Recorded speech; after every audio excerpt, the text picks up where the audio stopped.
Hello అండి, welcome to Suman TV. నేను గీతాంజలి. ప్రస్తుతం నేను ఎక్కడున్నానో తెలుసా? హర్యానాలో ఉన్న మహర్షి మార్కండేశ్వర్ డీమ్డ్ యూనివర్సిటీలో 400 ఎకరాల అతిపెద్ద క్యాంపస్ అండి ఇది. ప్రత్యేకించి ఇక్కడ ఇంజనీరింగ్ అలాగే పారామెడికల్ కోర్సెస్ ఉంటాయి. అయితే నాకు ఇక్కడ అనిపించింది, ఇంత పెద్ద యూనివర్సిటీలో చదువుకుంటే, మరీ ముఖ్యంగా యూనివర్సిటీ పెద్దదనే విషయం కాదు, ఇది A++ అక్రిడేషన్తో ఉందని తెలిసింది. దాంతోపాటుగా యూజీసీ ద్వారా కేటగిరీ 1లో లిస్ట్ అయినటువంటి యూనివర్సిటీ. అంటే అటు ఫార్మసీ కాలేజెస్ ప్రకారంగా, మెడికల్ కాలేజెస్ ప్రకారంగా కావచ్చు, నార్మల్ కాలేజ్ ఇంటీరియర్ ప్రకారంగా మంచి ర్యాంకింగ్స్తో ఉందన్నమాట. ఇలాంటి కాలేజ్లో పిల్లలు చదివితే వాళ్ళకి మంచి కోర్స్ చదువుకోవడంతో పాటుగా కెరీర్ ఆపర్చునిటీస్ కూడా చాలా ఉంటాయని తెలిసింది. అందులోనూ ఈ యూనివర్సిటీలో చదివిన పిల్లలు మంచి ప్లేస్మెంట్స్తో సెటిల్ అయిన ఉన్నవాళ్ళు. సో ఇవన్నీ చూసిన తర్వాత నాకు అనిపించింది, మన తెలుగు విద్యార్థులకు ఎందుకు ఈ యూనివర్సిటీని సజెస్ట్ చేయకూడదు అని. సో నేను హైదరాబాద్ నుంచి హర్యానా రావడానికి రీజన్ అదే. యూనివర్సిటీ స్వయంగా నేను ఎక్స్పీరియన్స్ చేసి ఎలా ఉంది ఇక్కడ అని చెప్పాలనుకున్నాను. ఇంటర్ కంప్లీట్ చేసి ఇంజనీరింగ్లో జాయిన్ అవుదాం అనుకుంటున్నారు వారికి మహర్షి మార్కండేశ్వర్ యూనివర్సిటీలో ఎలాంటి కెరియర్ ఆపర్చునిటీస్ ఉన్నటువంటి కోర్సెస్ అందిస్తూ ఉన్నారు, ఎలా నేర్పిస్తూ ఉన్నారు, అందులో ప్రత్యేకించి ఇక్కడ ఇంక్యుబేషన్ సెంటర్స్ కూడా చాలా నెక్స్ట్ లెవెల్ ఉన్నాయని విన్నానండి. వాటన్నింటి గురించి మాట్లాడదాం.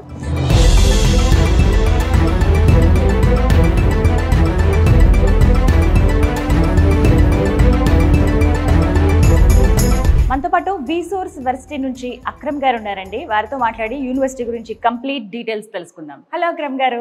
Hello madam. యూనివర్సిటీ గురించి చాలా మంది ఇన్ఫర్మేషన్ కావాలని చూస్తున్నారండి. అసలు ఏంటి మహర్షి మార్కండేశ్వర్ యూనివర్సిటీ అంటే? మేడం, మహర్షి మార్కండేశ్వర్ యూనివర్సిటీ మనకి ఎస్టాబ్లిష్ అయ్యి ఆల్మోస్ట్ 30 years అయింది మేడం. యూనివర్సిటీ అనేది టోటల్లీ ట్రస్ట్ కింద నడుస్తుంది. ట్రస్ట్? సో మహర్షి మార్కండేశ్వర్ ట్రస్ట్ కింద మన యూనివర్సిటీ కానీ ఏవైతే వీళ్ళ ఇన్స్టిట్యూషన్స్ ఉన్నాయో అక్రాస్ ఇండియా, సో అవన్నీ కూడా ఇదే ట్రస్ట్ కింద నడుస్తున్నాయి. డీమ్డ్ టు బి యూనివర్సిటీ అని, అవునండి, NAC A++ గ్రేడింగ్ ఉందని, అక్రిడేషన్ పొందిందని, అలాగే యూజీసీ ద్వారా కేటగిరీ 1లో లిస్ట్ అయి ఉందని విన్నాను. అసలు ఏంటి ఈ డీటెయిల్స్? మేడం, బేసికల్లీ ఏ యూనివర్సిటీకి అయినా కానీ మనకి very very important accreditations and rankings. Correct. So accreditations విషయానికి వస్తే మన యూనివర్సిటీ ఏదైతే MMDU యూనివర్సిటీ ఉందో ఇది NAC ద్వారా హైయెస్ట్ గ్రేడింగ్ అయిన A++ ర్యాంకింగ్ ని పొందడం జరిగింది. యూనివర్సిటీ గ్రాంట్స్ కమిషన్ భారత ప్రభుత్వం ద్వారా మనకి ఆల్మోస్ట్ ఇండియాలో ఉన్న అన్ని యూనివర్సిటీస్ లో మన మహర్షి మార్కండేశ్వర్ యూనివర్సిటీ కనుక చూసుకుంటే కేటగిరీ 1లో లిస్టెడ్ చేయడం జరిగింది. అసలు ఏంటి కేటగిరీ 1 అంటే, వాళ్ళకున్న ఇన్ఫ్రాస్ట్రక్చర్ కానీ, ఫెసిలిటీస్ కానీ, ఫ్యాకల్టీ కానీ అన్నిటిని చూసుకొని ఆల్మోస్ట్ ఇండియాలో ఉన్న అన్ని యూనివర్సిటీస్ కి కేటగిరీస్ ఇవ్వడం జరిగింది. అందులో కనుక చూసుకుంటే ఒక 15 యూనివర్సిటీలకి మాత్రమే కేటగిరీ 1 ఇచ్చారు. ఆ 15 యూనివర్సిటీలో మన మహర్షి మార్కండేశ్వర్ యూనివర్సిటీ ఒకటి. మోర్ ఎవర్ స్టూడెంట్స్ పేరెంట్స్ గుర్తుపెట్టుకోవాల్సిన విషయం ఏంటంటే, ముఖ్యంగా యూనివర్సిటీలు చేరే టైంలో కంపల్సరీ NAC A++ ఉందా లేదా, లేదంటే NAC ద్వారా హైయెస్ట్ గ్రేడింగ్స్ ఉన్నాయా లేదా అనేది 1-2 సార్లు చూసుకోవాలి. ఫ్యాకల్టీ కానీ, ప్లేస్మెంట్స్ కానీ, ఇన్ఫ్రాస్ట్రక్చర్ కానీ, హాస్టల్స్ కానీ, ఫుడ్ కానీ, ఇంటర్నేషనల్ టైఅప్స్ కానీ ఇవన్నీ ఉన్నట్టు. అక్రమ్ గారు, మహర్షి మార్కండేశ్వర్ యూనివర్సిటీ ఇంకా ఎలాంటి ర్యాంకింగ్స్ ఉన్నాయండి? మేడం, మనకి NAC A++ అక్రిడేషన్ తో పాటుగా NIRF లో కనుక చూసుకుంటే కనుక మనకి మెడికల్ లో ఓవరాల్ గా 26th rank and university wise 71 rank. ప్రపంచవ్యాప్తంగా ఉన్న ఏవైతే ర్యాంకింగ్స్ ఇచ్చే సంస్థలు ఉన్నాయో వాటిలో టైమ్స్ హైయర్ ఎడ్యుకేషన్ అనేది మనందరికి తెలిసిందే. So times higher education ranking లో కూడా మన యూనివర్సిటీకి, మన MMDU యూనివర్సిటీకి 601 ర్యాంకింగ్ అనేది రావడం జరిగింది. సో దీంతో పాటు QS కూడా చాలా ప్రాచుర్యం చెందిన ర్యాంకింగ్ సంస్థ. సో QS ద్వారా కూడా చూసుకున్నా కానీ మనకి బెస్ట్ అవార్డ్ అనేది రావడం జరిగింది, ప్లాటినం అవార్డ్. అసోచామ్ కానివ్వండి, UGC కేటగిరీ 1 ఆల్రెడీ మనం మాట్లాడుకున్నాం. సో కేటగిరీ 1 కానివ్వండి, ఇలాంటి చాలా గ్రేడింగ్స్, అక్రిడేషన్స్, ర్యాంకింగ్స్ మన యూనివర్సిటీకి రావడం జరిగింది. ఓకే, అంటే ఇప్పుడు ఈ ర్యాంకింగ్స్ కానీ, NAC A++ అక్రిడేషన్ కానీ, వీటి వల్ల ఒక స్టూడెంట్కి యూజ్ ఏంటి? అసలు ఎందుకు ఇవన్నీ చూడాలి ఒక స్టూడెంట్ యూనివర్సిటీలో జాయిన్ అయ్యేటప్పుడు? ఇప్పుడు బేసికల్లీ మన దగ్గర ఎవరైతే తెలుగు స్టూడెంట్స్ ఉంటారో ఈ స్టూడెంట్స్ అందరికి మేజర్ వాళ్ళ కోరిక ఎలా ఉంటుందంటే, బీటెక్ అయిన వెంటనే ఫారిన్ కంట్రీస్కి వెళ్ళి MS చేద్దాం అనుకుంటారు. లైక్ US, UKనో, కెనడానో, ఆస్ట్రేలియానో ఇలా వెళ్ళి MS చేద్దామనే ఆలోచన అనేది. సో అట్లాంటి స్టూడెంట్స్ అందరూ కూడా ముఖ్యంగా గమనించాల్సిన విషయం, ఏంటి అంటే నాక్ A++ ఉన్న యూనివర్సిటీస్ లో కంప్లీట్ చేసుకున్న స్టూడెంట్స్ అందరి డిగ్రీ US UK కెనడా ఆస్ట్రేలియాలో యాక్సెప్ట్ అవుతాయి. వాళ్ళకి అడ్మిషన్స్ కూడా చాలా ఈజీగా వస్తాయి కంపారిటివ్లీ వేరే యూనివర్సిటీస్ తో. MNC కంపెనీస్ ఏవైనా తీసుకున్నా మనకి ఇన్ఫోసిస్ కానివ్వండి, లేకపోతే మైక్రోసాఫ్ట్ కానివ్వండి, లేకపోతే ప్రపంచవ్యాప్తంగా ఉన్న మల్టీనేషనల్ కంపెనీస్ ఏవైనా కానీ వాళ్ళ పాలసీస్ ఏంటి అంటే ఏదైనా యూనివర్సిటీకి ప్లేస్మెంట్ కి రావాలి అన్నప్పుడు వాళ్ళు తప్పకుండా చూసుకునేది నాక్ అక్రిడేషన్స్. సో నాక్ అక్రిడేషన్స్ లో హైయెస్ట్ గ్రేడింగ్ అనేది A++. సో కంపల్సరీ వాళ్ళు A++ ఉన్న హైయెస్ట్ గ్రేడింగ్ ఉన్న యూనివర్సిటీకి రావడానికి ఫస్ట్ ప్రిఫరెన్స్ ఇస్తారు. సో అందుకే ప్లేస్మెంట్స్ మన దగ్గర 100% ప్లేస్మెంట్స్ ఉన్నాయి. తెలుగు పిల్లలు ముఖ్యంగా అంటే కెరియర్ ఆపర్చునిటీస్ బాగా ఉండి వాళ్ళకి ఇంకా ఫ్యూచర్ లో సెటిల్ అవ్వగలిగేటువంటి కోర్సెస్ వాళ్ళు ఎంచుకుంటారండి. అవే సజెస్ట్ చేయాలి కూడా మనం. సో అందులో భాగంగా మహర్షి మార్కండేశ్వర్ యూనివర్సిటీలో అసలు ఇంజనీరింగ్ కోర్సెస్ ఏవేవి ఉన్నాయి? మహర్షి మార్కండేశ్వర్ యూనివర్సిటీ విషయానికి వస్తే కనుక మేజర్లీ కంప్యూటర్ సైన్స్ కి పారామెడికల్ కోర్సులన్నింటికి కూడా మన university care of address. So computer సైన్స్లో కనుక చూసుకుంటే బీటెక్ కంప్యూటర్ సైన్స్లో మన దగ్గర artificial intelligence, machine learning, data science, cloud technology, full stack development, so almost ఈ కోర్సెస్ అన్నీ ఉన్నాయి. ఈవెన్ దో ఈసీఈకి సంబంధించిన కోర్సెస్ కూడా ఉన్నాయి మన దగ్గర. సో ఇదే విధంగా ద మేజర్ ఇంపార్టెంట్ థింగ్ ఏంటి అంటే మన MMDU university national board of accreditation ద్వారా గుర్తింపు పొందిన యూనివర్సిటీ. AICTE ద్వారా గుర్తింపు పొందినవే కాకుండా ముఖ్యంగా చూసుకోవాల్సింది ఏంటి అంటే the major important thing limited seats. అంత మాట అన్నారేంటండి? మరి అందరికీ అవకాశం లేదా? నేను ఒక 3 సార్లు కాదు మేడం, 10 సార్లు చెప్తాను ఈ మాట. ఎన్ని ఉంటాయి మొత్తం సీట్స్? ఎలా? ఓన్లీ 660 సీట్లు మాత్రమే ఉంటాయి అన్ని డిపార్ట్మెంట్స్ బీటెక్ లో. ఇంజనీరింగ్ అంటే ఏంటి అంటే ఒక విధంగా చెప్పాలంటే థియరీతో పాటు ల్యాబ్స్ కానీ ప్రాక్టికల్స్ కానీ ఇంపార్టెంట్, దాంతో పాటు వాళ్ళకి ఇంటర్న్షిప్స్ ఇంపార్టెంట్, వాటికి చాలా అందించాల్సి ఉంటుంది ఈ రోజున కాంపిటేటివ్ జనరేషన్ కి. సో అట్లాంటిది అందించాలంటే ఫ్యాకల్టీ కూడా ఇంపార్టెంట్. PhD ఫ్యాకల్టీ లేకపోతే మనం చదువులు చెప్పలేము వాళ్ళకి. తక్కువ మంది పిల్లలు ఉంటే అంత ఎక్కువ నేర్చుకుంటారు. అప్పుడు ఎక్కువగా ప్రతి ఒక్క అంటే ఫ్యాకల్టీ కావచ్చు ఎవరైతే లెక్చరర్ ఉంటారో ఈచ్ స్టూడెంట్ పైన కాన్సన్ట్రేట్ చేస్తారు. కంప్యూటర్ సైన్స్ లో చూసుకుంటే artificial intelligence and machine learning లో 60 సీట్లు మాత్రమే. ఫ్యాకల్టీ విషయానికి వచ్చినా గానీ ఆల్మోస్ట్ 600+ ఫ్యాకల్టీ ఉన్నారు ఓన్లీ ఫర్ మన ఇంజనీరింగ్ కానీ, లేకపోతే మన ఏవైతే మేనేజ్మెంట్ కోర్సెస్ ఉన్నాయో apart from medical, apart from paramedical కాకుండా ఓన్లీ ఫర్ ఇంజనీరింగ్ కి 600+ ఫ్యాకల్టీ ఉన్నారు. 250+ PhDs ఉన్నారు. అందరూ కూడా 20 to 25 years experienced faculty. So ప్రతి 10 మందికి ఒకరు మెంటర్ గా కూడా ఉంటారు. సో మరి టీచింగ్ మెథడాలజీ ఖచ్చితంగా మాట్లాడుకోవాలి. క్లాస్ రూమ్స్ కానీ ఇవన్నీ ఎలా ఉంటాయండి? ఒక స్టూడెంట్ యొక్క భవిష్యత్తు నిర్ణయించేదే టీచింగ్ మెథడాలజీ కానీ, కరికులం కానీ, ఫ్యాకల్టీ కానీ వీళ్ళే నిర్ణయించేది. అప్స్కిల్లింగ్ ప్రోగ్రామ్ అనే ఒక ప్రోగ్రామ్ ని డిజైన్ చేయడం జరిగింది. సో అసలు ఏంటి అప్స్కిల్లింగ్ ప్రోగ్రామ్ అంటే బీటెక్ చేసిన విద్యార్థికి ఉండే ప్రధాన సమస్య ఏంటంటే ప్లేస్మెంట్, జాబ్. ఫస్ట్ అదే కదండి. కంపెనీస్ ఏమంటాయంటే ప్రాపర్ స్కిల్ ఉన్న వాళ్ళు రావట్లేదు ఇంటర్వ్యూస్ కంటారు, అసలు స్కిల్లే లేదంటారు. రెండోది స్టూడెంట్స్ ఏమంటారంటే జాబులు దొరకట్లేదు అంటారు. ఈ మధ్యలో గ్యాప్ ఉంది చూసారా, ఈ గ్యాప్ ని ఫుల్ఫిల్ చేయాలన్నదే మన MMDU యూనివర్సిటీ యొక్క ముఖ్య ఉద్దేశం. సో ఈ గ్యాప్ ని ఫుల్ఫిల్ చేయడానికి అప్స్కిల్లింగ్ ప్రోగ్రామ్ అనే ప్రోగ్రామ్ ని వీళ్ళు డిజైన్ చేశారు. అసలు ఏంటి అప్స్కిల్లింగ్ ప్రోగ్రామ్ అంటే ఏదో బేసిక్ గా క్లాసులు చెప్పడము, ఏదో ల్యాబొరేటరీలో ల్యాబ్స్ లో కంప్యూటర్ ల్యాబ్స్ లో ఏదో ప్రాక్టికల్స్ చేంజ్ చేసి వదిలేసే ప్రోగ్రామ్ కాకుండా ఆల్మోస్ట్ వీళ్ళకి 650 కంపెనీస్ ద్వారా ప్లేస్మెంట్స్ వస్తున్నాయి. సో వాటిలో TCS సెంటర్ ఆఫ్ ఎక్సలెన్స్ ఉంది, గూగుల్ సెంటర్ ఆఫ్ ఎక్సలెన్స్ ఉంది, సిస్కో యొక్క సెంటర్ ఆఫ్ ఎక్సలెన్స్ ఉంది, SAP యొక్క సెంటర్ ఆఫ్ ఎక్సలెన్స్ ఉంది, బాష్ యొక్క సెంటర్ ఆఫ్ ఎక్సలెన్స్ ఉంది. సో ఈ సెంటర్ ఆఫ్ ఎక్సలెన్సెస్ ఏవైతే ఉన్నాయో వీటిలో డైరెక్ట్గా స్టూడెంట్స్ ఆ కంపెనీ యొక్క ప్రాజెక్ట్స్ మీద వర్క్ చేస్తారు. ఫస్ట్ ఇయర్ నుంచే వర్క్ చేయడం జరుగుతుంది. నాట్ ఓన్లీ ఈ సెంటర్ ఆఫ్ ఎక్సలెన్సెస్ ఉన్న కంపెనీసే కాకుండా ఆల్మోస్ట్ 300+ కంపెనీస్ యొక్క ప్రాజెక్ట్స్, లైవ్ ప్రాజెక్ట్స్ మీద మన స్టూడెంట్స్ వర్క్ చేస్తారు. ఈవెన్ మన స్టూడెంట్స్ ఇంటర్న్షిప్స్ కూడా చేస్తారు ఆ కంపెనీస్లో.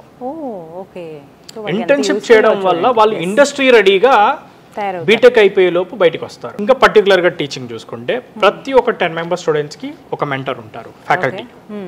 సో వీళ్ళు ఏం చేస్తారంటే స్టూడెంట్ ప్రాజెక్ట్ కరెక్ట్గా చేస్తున్నాడా లేదా, ఇంటర్న్షిప్లో పర్ఫార్మెన్స్ ఎలా ఉంది, దాంతోపాటు క్లాస్ రూమ్లో ఏదైతే ఎగ్జామ్స్ వీళ్ళు బేసిక్ ఎగ్జామ్స్ పెడతారో వీక్లీ కానివ్వండి, మిడ్ ఎగ్జామ్స్ కానివ్వండి, వాటిలో పర్సంటేజెస్ ఎలా వస్తున్నాయి. సో ల్యాబ్లో అతని యొక్క పర్ఫార్మెన్స్ ఎలా ఉంది, ఇవన్నిటిని ట్రాక్ చేసి ఎప్పటికప్పుడు అతని స్కిల్ని ఎన్హాన్స్ చేస్తారు. సో ఈ టైప్ ఆఫ్ ఎకోసిస్టమ్ని మన యూనివర్సిటీ బిల్డ్ చేసింది.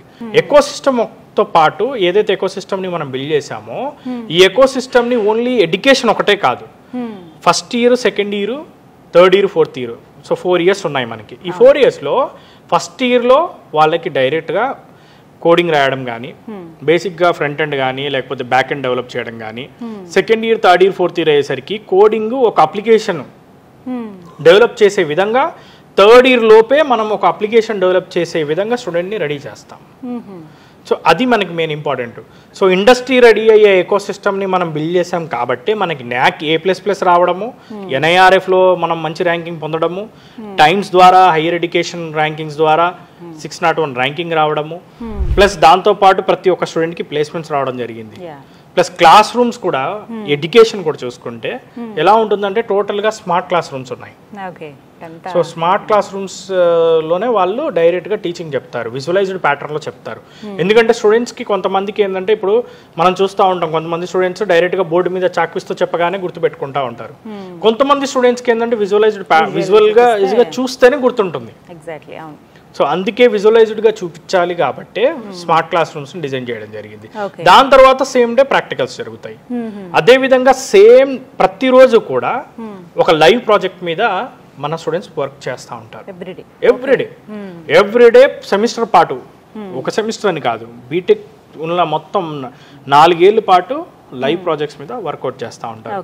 సో ఇక్కడ థియరీ అయిపోతుంది, ల్యాబ్లో ప్రాక్టికల్ అవుతుంది, లైవ్ ప్రాజెక్ట్లో ఎక్స్పీరియన్స్ వస్తుంది. అండ్ అలాగే ప్లేస్మెంట్స్ గురించి డెఫినెట్గా మాట్లాడాలండి. నేను యూనివర్సిటీ గురించి సెర్చ్ చేసినప్పుడు 400 acres పెద్ద యూనివర్సిటీ ఇది, మంచి ఫెసిలిటీస్ ఉన్నాయి, మంచి ప్లేస్మెంట్స్ అని విన్నప్పుడు ఎలాంటి ప్లేస్మెంట్స్ పొందారు? సో ప్లేస్మెంట్స్ విషయానికి వస్తే 100% ప్లేస్మెంట్స్తో రికార్డ్ ప్లేస్మెంట్స్ని మనం లాస్ట్ ఇయర్ పొందడం జరిగింది మేడం. ఆల్మోస్ట్ హైయెస్ట్ ప్యాకేజ్ కనుక చూసుకుంటే 46 lakhs అనేది హైయెస్ట్ ప్యాకేజ్. ఆన్ యావరేజ్గా చూసుకుంటే కనుక 25 lakhs అనేది ఆన్ యావరేజ్ ప్యాకేజ్ రావడం జరిగింది. లీస్ట్ ప్యాకేజ్, మినిమం ప్యాకేజ్ కనుక చూసుకుంటే 10 lakhs అనేది మినిమం ప్యాకేజ్ రావడం జరిగింది. సో ఇందులో కనుక చూసుకుంటే కంపెనీలు కూడా 650 కంపెనీస్ ప్లేస్మెంట్స్కి రావడం జరిగింది మేడం లాస్ట్ ఇయర్. సో మన దగ్గర చదువుకున్న స్టూడెంట్స్, దాదాపు స్టూడెంట్స్ ప్రతి ఒక్కరికి కూడా అట్లీస్ట్ 2 లేదంటే 3 ఆఫర్లు పొందారు. ఎందుకు ఈ స్థాయిలో ప్లేస్మెంట్స్ వచ్చాయి అంటే అప్ స్కిల్లింగ్ ప్రోగ్రామ్ చేయడము, ఈవెన్ దో వాళ్ళకి మనం ఇక్కడ సెంటర్ ఆఫ్ ఎక్సలెన్స్ని ఏర్పాటు చేసి సెంటర్ ఆఫ్ ఎక్సలెన్స్లో వాళ్ళకి లైవ్ ప్రాజెక్ట్స్ చేసే విధంగా మనం స్టూడెంట్స్ని ట్రైన్ చేయడము, live projects even center of ఎక్సలెన్స్లోనే కాకుండా బయట ప్రైవేట్ కంపెనీస్, MNC కంపెనీస్ ఏవైతే ఉన్నాయో, మల్టీనేషనల్ కంపెనీస్ యొక్క ప్రాజెక్ట్స్ని కూడా వీళ్ళు ఇక్కడ లైవ్గా ఇక్కడే ఉండి ఆ ప్రాజెక్ట్స్ మీద వర్కౌట్ చేయడము, ఆ ప్రాజెక్ట్స్ని కంప్లీట్ చేయడము తో పాటు వాళ్ళు ఒక 3 to 4 years ఎక్స్పీరియన్స్ ఉన్న ఒక ఎంప్లాయీ లాగా ఆ ఎక్స్పీరియన్స్ని పొందడం. సో ఇవన్నీ ఉండడం వల్ల ఏంటంటే కంపెనీస్ కూడా మన స్టూడెంట్స్కి ప్లేస్మెంట్స్ ఇవ్వడానికి చాలా ఇంట్రెస్టెడ్గా ఉన్నాయి. ప్లేస్మెంట్లో బాగా పర్ఫామ్ చేసే విధంగా వీళ్ళకి ప్రతి స్టూడెంట్ ఎవరైతే ఉన్నారో వాళ్ళందరికీ మన ప్లేస్మెంట్ డిపార్ట్మెంట్ ఏదైతే ఉందో ఆ ప్లేస్మెంట్ డిపార్ట్మెంట్ సాఫ్ట్ స్కిల్స్ కానీ, ఇప్పుడు ప్లేస్మెంట్ ఎగ్జామ్స్ ఉంటాయి, సో దాని ఎగ్జామ్ సంబంధించిన ప్రిపరేషన్ కానీ, communication skills, even practical skills, even though వాళ్ళకి కంప్యూటర్ సంబంధించి ఫర్ ఎగ్జాంపుల్ ఏదైనా పర్టికులర్గా SAP కానీ, లేకపోతే ఆర్టిఫిషియల్ ఇంటెలిజెన్స్ కానీ, డేటా సైన్స్ కానీ, లేకపోతే దేని సైడ్ వెళ్దాం అనుకుంటున్నారు, సో ఏ జాబ్ సైడ్ వెళ్దాం అనుకుంటున్నారో చూసుకొని దానికి సంబంధించి వాళ్ళు ఎక్స్పర్ట్ అయ్యే విధంగా ప్లేస్మెంట్ డిపార్ట్మెంట్ అనేది వాళ్ళకి ట్రైన్ చేయడం జరుగుతుంది, వాళ్ళకి గైడెన్స్ ఇవ్వడం జరుగుతుంది. అదేవిధంగా ఫ్యాకల్టీ కూడా ఉంటారు వాళ్ళకి గైడ్ చేయడానికి. కంపెనీలకు కావాల్సిన స్కిల్స్తో మన యూనివర్సిటీలో స్టూడెంట్స్ థర్డ్ ఇయర్ కంప్లీట్ అయ్యేంత వరకు రెడీ అవుతారు, ఇండస్ట్రీ రెడీ అవుతారు అనమాట. సో అందుకే మనకి ప్లేస్మెంట్స్ ఎంత బాగా వస్తున్నాయి, అందుకే NAAC A++ వచ్చింది. NAAC A++ కూడా ప్లేస్మెంట్స్ రావడంలో చాలా కీ రోల్. ఎందుకంటే MNC కంపెనీస్, ఇండియాలో ఉన్న కంపెనీస్, ఫారెన్ కంపెనీస్ అన్నీ కూడా ప్లేస్మెంట్స్కి రావాలంటే వాళ్ళు చూసుకునేది NAAC అక్రిడిటేషన్ మాత్రమే. NAAC A++ ఉందా, డెఫినెట్లీ ఆ యూనివర్సిటీస్కి ప్లేస్మెంట్స్ బ్రహ్మాండంగా వస్తాయి. మన ఆంధ్ర తెలంగాణలో చూసుకున్న NAAC A++ ఉన్న యూనివర్సిటీలో అసలు చాలా తక్కువ, 1-2 మించి లేవు. సో అది కూడా లక్షల రూపాయలు స్పెండ్ చేయాల్సిన పరిస్థితి. అలాంటిది ఇక్కడ రీజనబుల్గా వెచ్చించగలిగే దానిలోనే అతి తక్కువ బడ్జెట్లో ఎడ్యుకేషన్ లోన్తో ప్రశాంతంగా చదువుకోవచ్చు. చాలా రకాల ఫెసిలిటీస్ అయితే ఇక్కడ అందిస్తున్నారు. ఇంతకు ముందు అన్నట్లుగా A++ అక్రిడేషన్ ఉంది, ర్యాంకింగ్స్ కానీ ఇక్కడ ఉన్న ఇన్ఫ్రాస్ట్రక్చర్ కానీ స్టూడెంట్స్కి అందించేటువంటి ఫెసిలిటీస్ అన్నీ దృష్టిలో పెట్టుకుని ఫీజు గురించి చాలామంది పేరెంట్స్ ఆలోచిస్తారండి. అమ్మో ఎక్కువ ఫీజు ఉంటుందేమో, అసలు బేర్ చేయగలమా లేదా, పిల్లల్ని ఎక్కడి నుంచి అక్కడికి పంపగలమా లేదా, అంటే ఫీజు హాస్టల్ ఫీజు అని చెప్పి మళ్ళీ ఫుడ్ అని ఇవన్నీ అవుతాయి కదా, ఎక్కువ అవుతుంది అనేది చాలామంది ఆలోచన. ఏమైనా లోన్ ఫెసిలిటీలు ఉంటాయా, వీటి గురించి చెప్పండి.